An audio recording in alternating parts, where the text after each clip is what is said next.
Ya, Assalamualaikum warahmatullahi wabarakatuh. Selamat hari Selasa. Sorry, hari Rabu. Kita ketemu lagi di minggu ketiga. Alhamdulillah udah minggu ketiga ya. Minggu pertama kemarin kita mempelajari, minggu pertama dan kedua kita mempelajari terkait dengan sistem pertanian lahan kering di Indonesia dan juga kebijakannya. Setelah itu kalian juga membandingkan sistem dan kebijakan pertanian lahan kering di negara-negara lain. Kemarin sudah ada beberapa contoh studi kasus terkait dengan sistem pengelolaan lahan kering di Australia, lalu ada juga yang di Afrika, ada yang memberikan contoh di Jepang, India, Cina, dan juga ada yang di Amerika. Nah, setelah kita sudah tahu terkait dengan sistem pertanian lahan kering di Indonesia dan juga negara-negara lain, serta kebijakan-kebijakan yang diterapkan di negara-negara tersebut, pada pertemuan ketiga kali ini, yang juga nanti akan bersambung ke pertemuan keempat, kita akan masuk ke terkait dengan strategi peningkatan keberlanjutan sistem pertanian lahan kering. Apa sih yang akan kita bahas? Nah, yang pertama, kita nanti ingin belajar terkait dengan faktor-faktor sumber daya alam yang mempengaruhi keberlanjutan sistem pertanian lahan kering tersebut. Jadi kita bisa tahu faktor-faktor apa saja sih yang mempengaruhi pertanian lahan kering. Kita tahu ya, faktor-faktor sumber daya alam itu berarti ada hubungannya terkait dengan faktor-faktor produksi. Tapi faktor-faktor produksi yang berhubungan dengan natural resources. Selama 2 minggu ini nanti yang akan kita bahas terkait dengan keberlanjutan sistem pertanian lahan kering ditinjau dari ada aspek air, tanah, ekologi, hama, dan juga penyakit serta iklim. Lalu kita minggu depannya akan membahas terkait dengan pertanian konservasi. What is the suitable strategy for the sustainability of dryland farming from water, land, ecology, climate, and weight? Jadi, apa sih strategi yang sesuai? Menurut kalian ya, setelah kalian membuat tugasnya, setelah kalian membaca, setelah kalian memperhatikan PPT atau presentasi ini, kira-kira menurut kalian apa sih strategi yang sesuai untuk pertanian lahan kering yang sustainable atau yang berkelanjutan?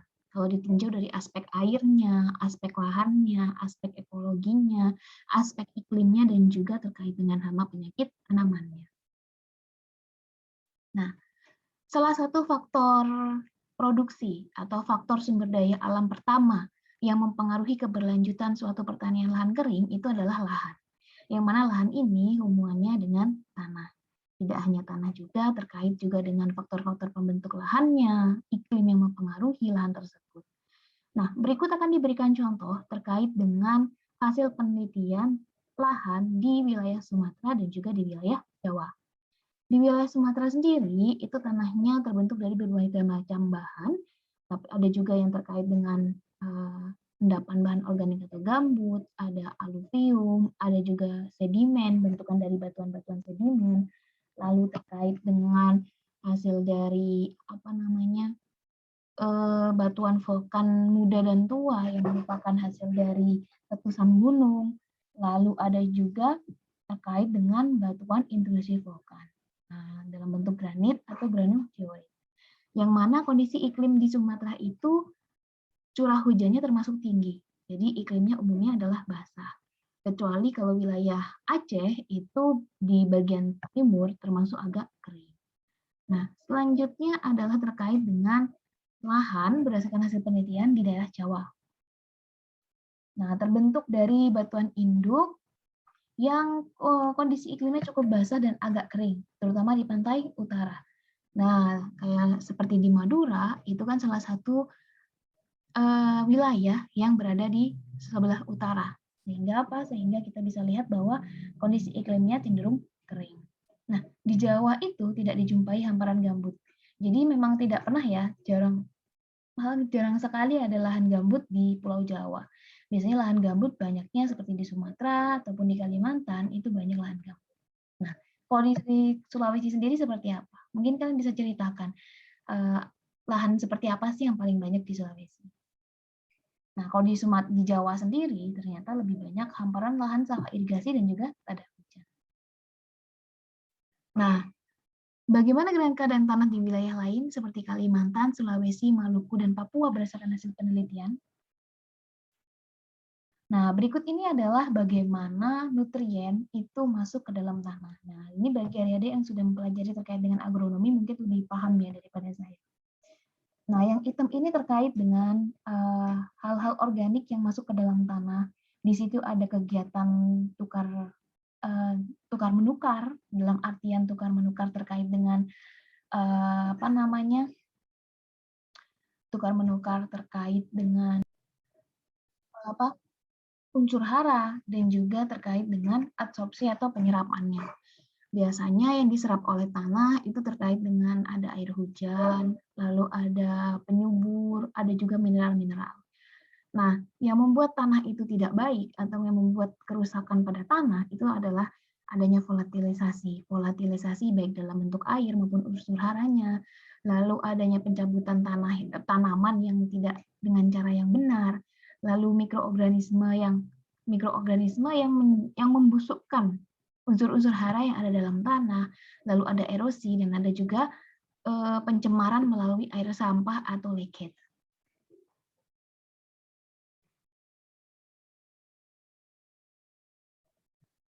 Ini adalah beberapa faktor penyebab degradasi tanah. Yang pertama ada 11, ada erosi permukaan, lalu ada pencucian hara, pelindihan hara, pemiskinan, drainase yang buruk, lalu keracunan senyawa dalam tanah, ada pemasaman tanah, salinasi, pemampatan, pengerasan tanah, invasi guna jahat. Nah, biasanya untuk di tanah-tanah atau lahan-lahan di daerah dataran tinggi, itu yang banyak terjadi salah satunya adalah erosi permukaan tanah dan juga pemiskinan bahan organik tanah. Karena apa? Karena mereka tanahnya cenderung miring dan mereka menanami atau melakukan budidaya di tanah yang miring tersebut. Nah, minggu lalu kita kan sempat membahas terkait dengan budidaya di lahan teras. Nah, atau yang kalau di Indonesia itu disebutnya terasering. Kenapa? Itu adalah salah satu cara untuk mengurangi degradasi tanah. Karena dengan lahan yang terasering, otomatis kalau air hujan, nah, air hujan itu akan ketampung dulu, gitu istilahnya seperti itu ya. Akan ketampung dulu, lalu nanti dia akan mengalir secara perlahan. Berbeda kalau seandainya tidak ada lahan teras di sana.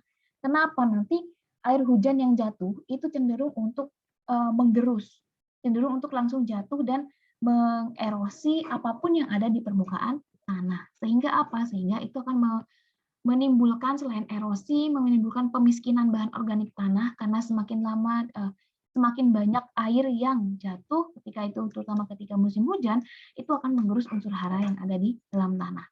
Lalu selanjutnya ada terkait dengan pengerasan tanah atau cekanaman kekeringan. Biasanya di daerah-daerah dengan kekeringan yang ekstrim atau kekeringan musim kemarau yang panjang, itu terjadi pengerasan tanah. Nah, paling gampang kalau kita lihat adalah di Madura itu, kalau kalian lihat di timur kampus, itu banyak ya, tanah-tanah yang keras, dalam artian dia tanahnya kayak samping pecah-pecah gitu. Nah, itu salah satu contoh dari pengerasan tanah. Selanjutnya yang kedua terkait dengan adanya cemaran senyawa beracun, cemaran sampah yang tidak dapat terdegradasi. Nah, biasanya kalau lagi musim hujan ya, salah satunya yang membuat tanah itu juga tercemar atau degradasi tanah terkait dengan kualitas tanahnya, itu adalah satunya cemaran sampah.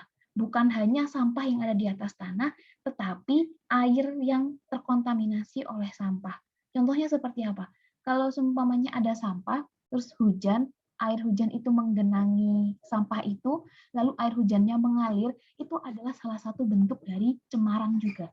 Jadi air yang menggenangi sampah lalu dia mengalir ke tanah itu salah satu penyebab faktor penyebab degradasi tanah.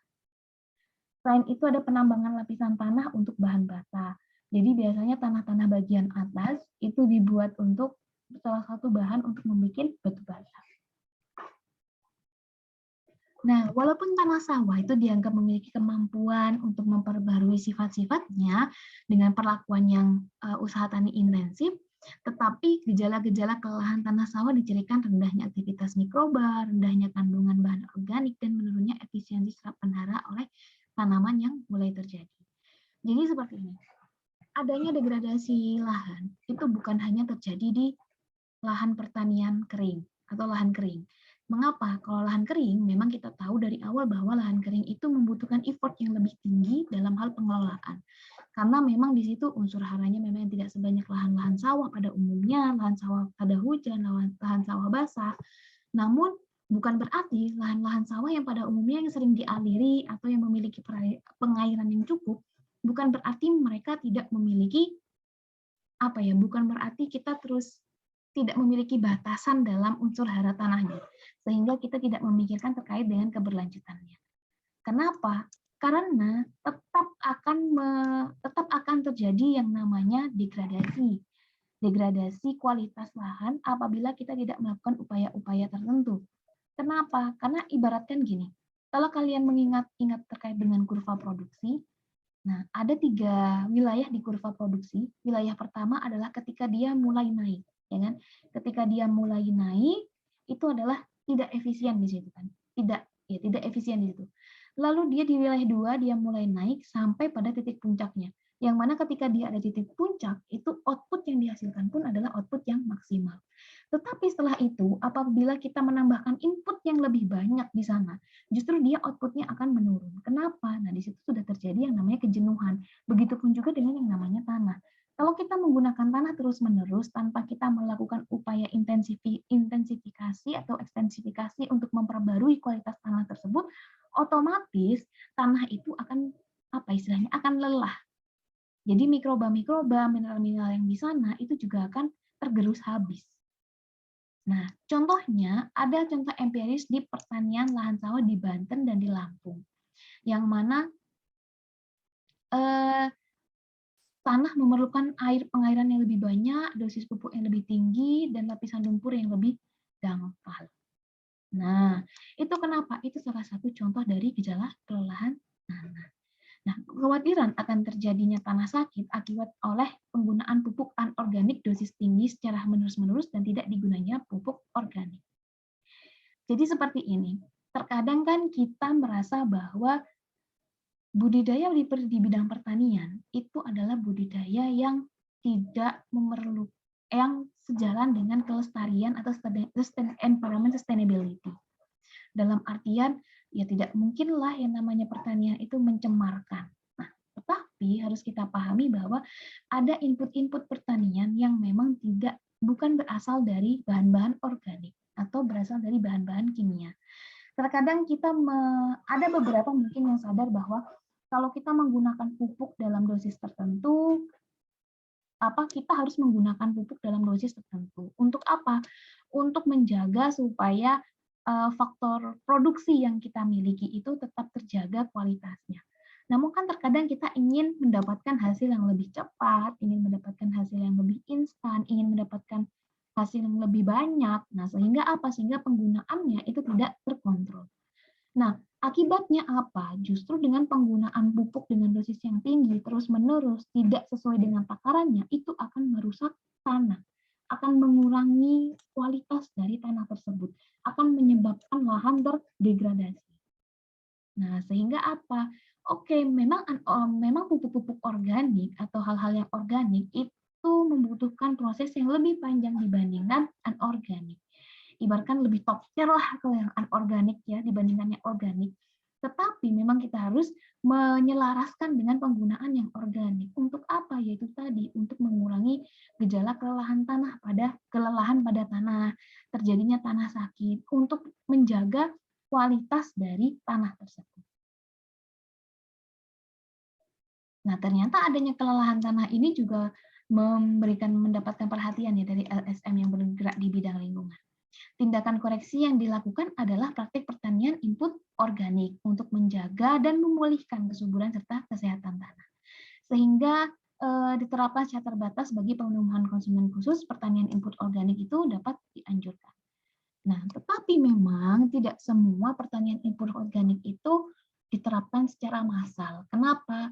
Yaitu tadi, kita bisa bandingkan ya, kalau kalian baca di jurnal-jurnal, coba kalian bandingkan terkait dengan produktivitas maupun produksi.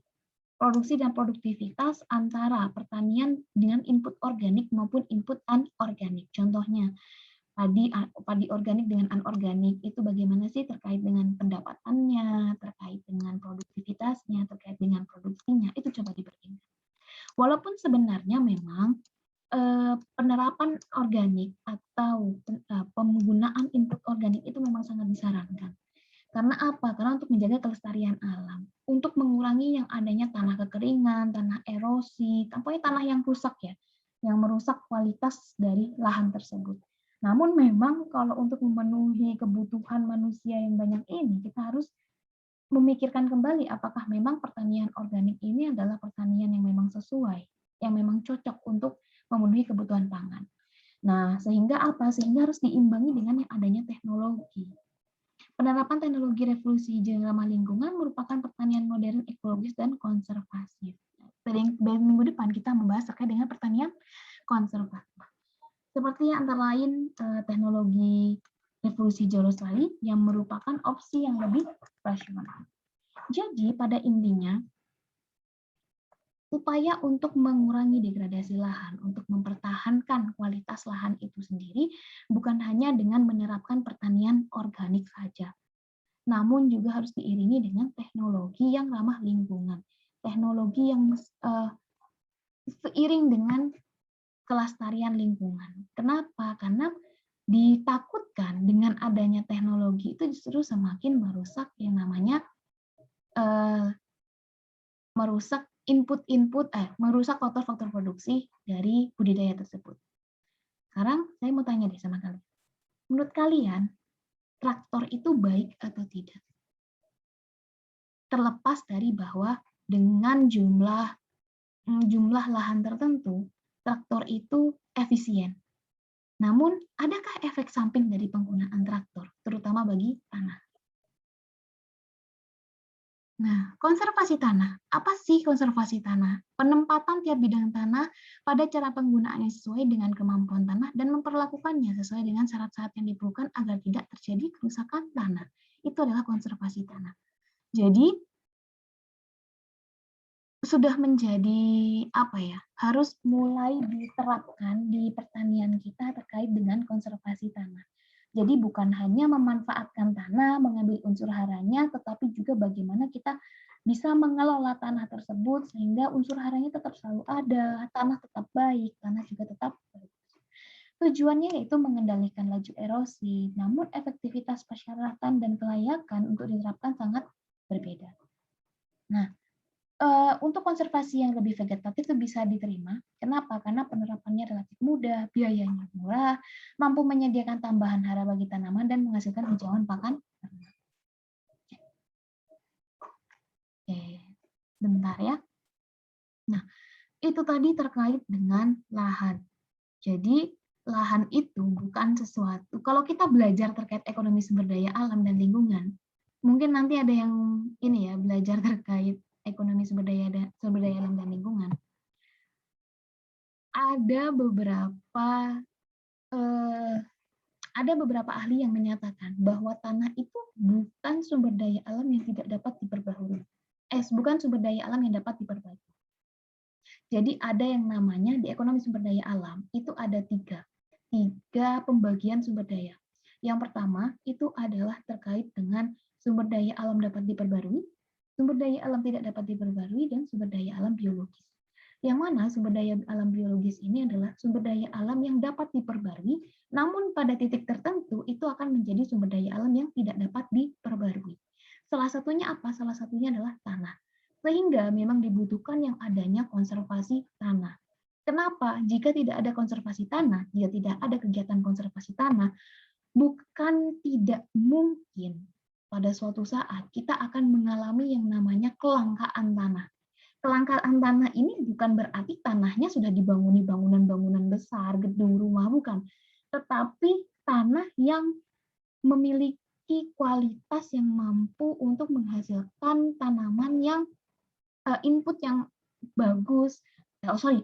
bagus, menghasilkan tanaman yang banyak, produktivitasnya tinggi. Justru kelangkaan tanah itu bukan berarti kita mengatakan bahwa adanya kelangkaan tanah bukan hanya karena dia alih fungsi lahan, tetapi adanya penurunan kualitas tanah itu merupakan salah satu ciri dari kelangkaan tanah. Nah, teknik konservasi tanah secara mekanis atau disebut sipil teknis adalah upaya menciptakan fisik lahan atau merekayasa bidang olahan pertanian hingga sesuai dengan prinsip konservasi tanah sekaligus konservasi air. Nah, jadi balik lagi, ternyata tanah, air, hewan, tumbuhan, itu bukan sesuatu yang bisa kita bilang bahwa itu saklek atau itu paten di sumber daya alam yang dapat diperbarui. Karena pada titik tertentu, tanah, air, udara, hewan, bahkan hewan dan tumbuhan, itu akan menjadi sumber daya alam yang tidak dapat diperbarui. Sehingga memang untuk pengklasifikasian sumber daya alam itu menjadi 3 sekarang. Ada yang mengatakan menjadi 3. Menjadi sumber daya alam dapat diperbarui, tidak dapat diperbarui, dan biologis. Nanti kalian akan mempelajarinya di ekonomi sumber daya alam. Nah, salah satu contoh tekniknya antara lain huludan, pembuatan teras, jenis-jenis teras di sini ya, ada teras kulut, teras bangku, individu, kredit, pematang kontur. Banyak sekali yang pada intinya konservasi tanah ini itu adalah suatu upaya untuk melindungi tanah sehingga tanah tidak terdegradasi, sehingga kualitas tanah tetap terjaga, tanah dapat dimanfaatkan untuk berbudidaya dengan baik, optimal, dan menghasilkan produktivitas yang tinggi. Sehingga cukup untuk memberikan pangan kepada seluruh masyarakat di Indonesia. Nah, ini salah satu juga cara untuk menjaga atau melakukan konservasi tanah, yaitu penghutanan kembali. Nah, selain untuk pengkonservasian tanah, penghutanan kembali ini berhubungan dengan ekologi. Berhubungan untuk menciptakan suatu ekosistem yang mana ekosistem itu terjaga, terkendali. Karena kita tahu ya bahwa banyak komunitas-komunitas hewan atau tumbuhan itu yang sedikit demi sedikit mulai punah. Kenapa? Karena memang ekosistemnya diganggu, ekosistemnya dirusak. Salah satunya adalah terkait dengan adanya pembukaan lahan menjadi sawah, menjadi perkebunan. Nah, dengan adanya penghutanan kembali itu merupakan salah satu bentuk strategi keberlanjutan untuk menjaga ekosistem itu tetap terjaga. Nah, di sini tujuannya salah satunya adalah mengembalikan dan memperbaiki kondisi ekologi dan hidrologi suatu wilayah. Penggunaan kembali berpotensi untuk meningkatkan kadar bahan organik tanah sehingga dapat mendukung kesuburan tanah. Jadi, penghutanan kembali ini penting sekali sebagai bentuk dari untuk penciptaan ekologi, menjaga ekologi tetap lestari dan juga salah satu bentuk dari konservasi tanah. Nah, biasanya penghutanan ini dilakukan di lahan-lahan kritis akibat bencana alam karena kebakaran, erosi, abrasi, nah pokoknya itu ya. Ataupun dengan aktivitas-aktivitas manusia. Selain dari penghutanan kembali, ada juga wanatani. What is it wanatani? Wanatani adalah salah satu bentuk dari usaha konservasi tanah yang menggabungkan antara tanaman pohon-pohonan atau tanaman dengan komoditas lain. Jadi seperti agroforestry ya. Jadi di situ adalah hutan, mungkin hutan jati, hutan rotan, apapun, itu adalah hutan forestry, namun di hutan tersebut juga dikombinasikan dengan tanaman-tanaman lain. Jadi tumpang sarinya itu tanaman hutan, tanaman kayu dengan tanaman-tanaman perkebunan. Biasanya seperti itu.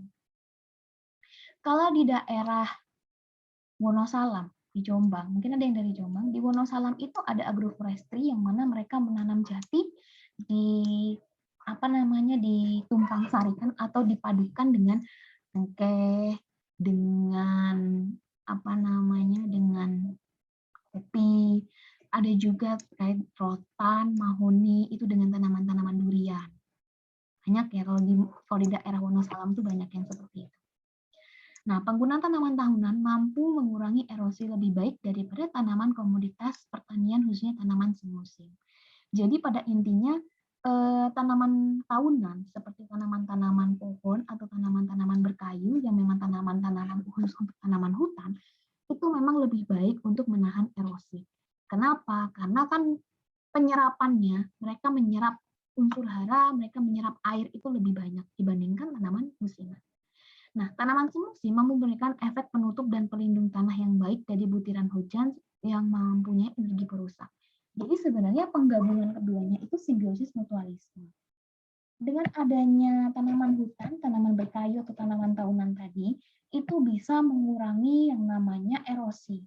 Jadi air itu jatuh ke tanah nggak langsung turun atau kebabat gitu ya, istilahnya langsung jatuh, langsung ngalir gitu aja, enggak. Tetapi bisa diredam oleh tanaman-tanaman tahunan, entah itu langsung meresap ke tanah, diserap oleh akar-akarnya, atau juga untuk penggemburan menjadikan daun-daun itu menjadi kompos, bisa kan? Nah, untuk tanaman sumisim sendiri itu berefek untuk menutup atau melindungi tanah dari butiran hujan yang terlalu keras, butiran hujan, curah hujan yang terlalu tinggi sehingga nanti bisa merusak tanah. Nah, jadi itu sangat simbiosis mutualisme. Ya. Nah, ini contohnya. Ini bentuk apa? Ini adalah bentuk dari bagaimana agroforestry itu melindungi dari erosi. Kita lihat, jika ada tanaman tahunan 25%, tanaman semusimnya 75%, erosinya akan berkurang, erosi yang terjadi akan kurang dari 15%. Nah, begitu juga dengan dilihat dari macam-macam persentasenya. Dilihat dari berbagai macam persentasenya. Untuk tanaman tahunan yang 100%, kita lakukan tanaman tahunan yang 100%, justru itu akan meningkatkan degradasi tanah lebih dari 45%. Kenapa? Karena gini, walaupun tanaman tahunan itu mencegah erosi, namun kan tidak ada yang menjaga untuk menjaga dari butiran hujan yang mempunyai energi perusak. Jadi tidak ada yang meredam gitu ya kan. Sehingga apa? Sehingga kalau tanaman tahunan yang dipasang atau yang dibudidayakan selama 100%, sebanyak 100%, otomatis itu akan menyebabkan longsor yang lebih tinggi dibandingkan kalau dipadukan dengan tanaman semus. Nah, ini contoh-contoh dari konservasi lahan. Nah, ada strip rumput dikelola, ditanam secara safe menurut garis kontur yang untuk mengurangi aliran permukaan dan sebagai sumber pakan ternak. Jadi, untuk yang di tengah-tengah ini bisa untuk pakan ternak. Nah, salah satunya lagi adalah mulsa. Tahu ya kalian mulsa, bagi yang sudah ngambil agronomi pasti tahu mulsa, lebih tahu daripada saya mulsa. Nah, gimana sih, menurut kalian gimana sih cara mulsa itu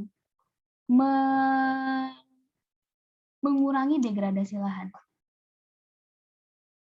Karena apa? Karena kita tahu bahwa mulsa itu kan sebenarnya dimanfaatkan untuk melindungi permukaan tanah dari dari hujan yang secara langsung.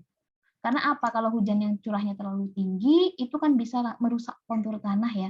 Bisa merusak kontur tanah dan juga bisa membuat tanah lebih cepat tererosi. Nah, mungkin nanti ada yang bisa mencontohkan bentuk mulsa itu seperti apa? Atau kalian sudah lupa? Selanjutnya, selain kita membahas terkait salah satu faktor, yaitu faktor tanah atau lahan, yang kedua, faktor yang mempengaruhi keberlanjutan dari pertanian lahan kering itu adalah air. Pendekatan yang dapat ditempuh untuk efisiensi penggunaan air adalah pemilihan yang tanah sesuai dengan keadaan iklim, melakukan teknik konservasi air dengan penggunaan mulsa, sama ya seperti tadi terkait dengan teknik konservasi tanah. Nah, strategi konservasi air mencakup pengelolaan untuk menurunkan aliran permukaan, mengurangi evaporasi, mengurangi perkolasi, dan mencegah kehilangan air yang tidak penting dari daerah penyimpanan. Jadi, salah satunya seperti ini, kalau kita punya waduk atau kita punya sumur, ternyata ada yang bocor kah pipanya, atau mungkin karena kekeringan, atau mungkin adanya banjir bandang, sehingga apa? Sehingga air yang sudah dicadangkan oleh kita untuk pertanian itu justru entah rusak atau mungkin kering. Nah, yang seperti itulah yang harus dihindari terkait dengan mencegah kehilangan air tidak penting. Bu, kalau kena hujan itu kan jadi airnya tambah banyak. Itu kita dalam suatu bentuk kehilangan air. Kehilangan air yang seperti apa? Kehilangan air yang memiliki kualitas yang baik untuk pertanian. Nah, ini tindakan konservasi air. Yang pertama, mengurangi jumlah air aliran permukaan melalui peningkatan infiltrasi, memperlambat kecepatan air dengan melakukan cara vegetatif.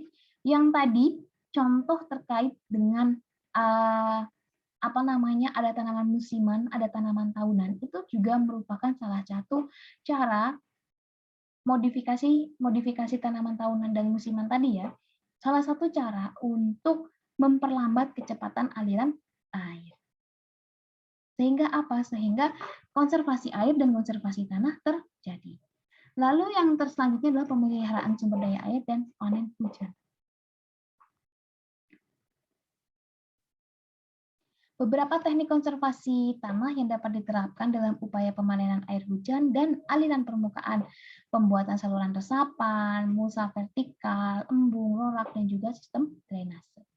Nah, ini salah satu peresapan pada tanaman bawang daun. Nah, ini rorak pada pertanaman kopi. Ini loh rorak. Nanti tanaman kopi di sini, celah-celahnya ya, seperti gundukan. Nah, ini embung. Salah satu bentuk embung, seperti dia dibentuk seperti danau. Nah, itu dia terkait dengan, saya out of kan ya.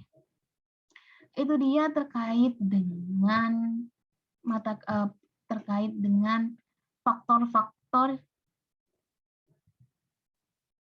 faktor-faktor yang mempengaruhi keberlanjutan sistem pertanian lahan kering. Jadi saya sudah membahas 2 faktor yang mempengaruhi keberlanjutan sistem pertanian lahan kering. Yang pertama adalah lahan dan yang kedua adalah air. Untuk faktor yang lain itu silahkan nanti kalian cari faktornya apa yang sesuai atau faktor-faktor lain yang memang ini faktornya dalam bentuk sumber daya alam ya yang mempengaruhi keberlanjutan sistem pertanian lahan kering. Karena kita tahu bahwa seperti yang sudah dibahas minggu lalu, pertanian lahan kering itu butuh investasi yang besar ya, Bu. Pertanian lahan kering itu lebih sulit ya kita berbudidaya di lahan kering, sehingga apa? Sehingga kita butuh faktor-faktor apa sih yang bisa membuat pertanian kita itu sustainable. Sehingga apa ya? Sehingga untuk daerah-daerah kering seperti di Madura, seperti di NTB, NTT, atau di sekitar pantai utara, dan juga daerah-daerah lain yang memiliki pertanian lahan kering, itu pertaniannya bisa sustain. Jadi bisa memenuhi kebutuhan, at least memenuhi kebutuhannya sendiri. At least mencapai ketahanan pangan rumah tangganya sendiri. Seperti itu. Nah, di lahan sendiri kita sudah dibahas bahwa gimana sih cara kita untuk bisa menjaga lahan itu tetap lestari, menjaga lahan itu tetap mempunyai kualitas yang bagus. Salah satunya adalah dengan konservasi tanah, yang mana konservasi tanah itu dengan cara, ada yang dengan cara menggunakan mulsa, ada yang dengan cara tadi mendiversifikasi tanaman tahunan dengan tanaman musiman, lalu ada juga dengan cara peningkatan teknologi, yang mana teknologi hijau. Lalu yang kedua terkait dengan faktor air, air itu juga dibutuhkan langkah-langkah konservasi. Karena apa? Karena air pun kalau dia tidak terserap oleh tanah, tidak kita tampung, tidak kita manfaatkan dengan baik, justru air itu akan membuat erosi pada tanah. Yang awalnya air itu bisa mendukung budidaya, justru air itu akan merusak tanaman pertanian kita.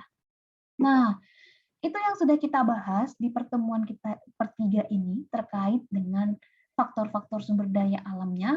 Lalu menurut kalian, faktor-faktor apa lagi sih selain tanah dan air yang mempengaruhi keberlanjutan sistem pertanian lahan kering? Lalu strategi apa saja yang sesuai untuk peningkatan keberlanjutan? Nah, kalau tadi tanah dan air sudah ada beberapa strategi terkait dengan strategi konservasi tanah dan air. Mungkin kalian juga bisa menambahkan, ada nggak sih strategi lain yang memang sudah diterapkan terkait dengan selain mulsa, rorak, dan juga embung tadi, untuk apa? Untuk melakukan konservasi tanah dan konservasi air sehingga terjadi peningkatan atau keberlanjutan dalam sistem pertanian lahan kering. Nah, itu tadi pembahasan kita terkait di minggu 3 ini. Silahkan dikerjakan terkait dengan tugasnya dengan sebaik-baiknya. Untuk tugas kedua ini masih tugas individu ya, sedangkan untuk nanti di minggu ke-5 sampai minggu ke-7, kalian akan melakukan suatu ya mini project. Nanti itu baru kalian akan berkelompok. Jika ada pertanyaan atau diskusi, I like a discussion, silahkan berdiskusi. Kita buka forum diskusinya di kolom chat GCR. Oke, terima kasih atas pertemuan hari ini. Semoga kalian sehat-sehat selalu. Kurang lebihnya saya mohon maaf. Selamat hari Rabu. Wassalamualaikum warahmatullahi wabarakatuh.